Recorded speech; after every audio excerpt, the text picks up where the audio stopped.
In terms of international institutions, the United States has been the architect of this new liberal democratic order that we've enjoyed in the world for the past several decades. I think the key is to continue with that.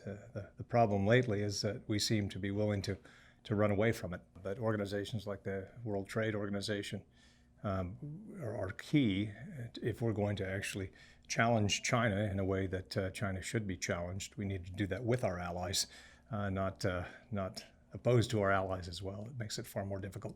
I think we can move to a low-carbon economy. I think there are things that can be done. I would propose and have proposed both in the House when I was there and in the Senate, a carbon tax, a revenue-neutral carbon tax.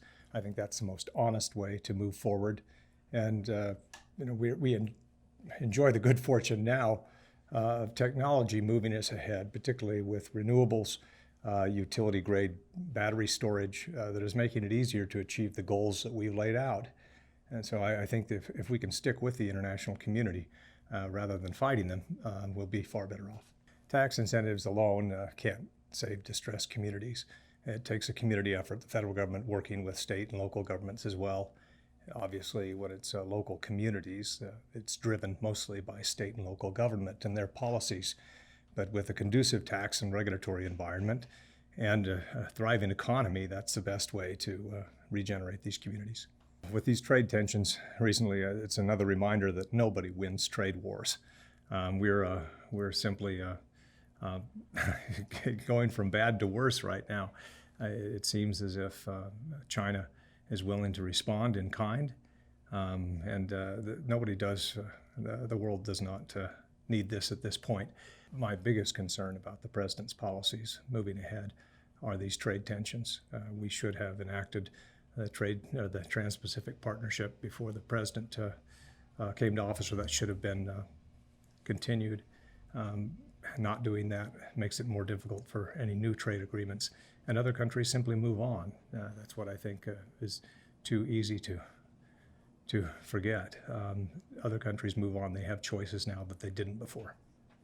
Well, China's Belt and Road Initiative is obviously a big challenge to us. We see it wherever we go in the world.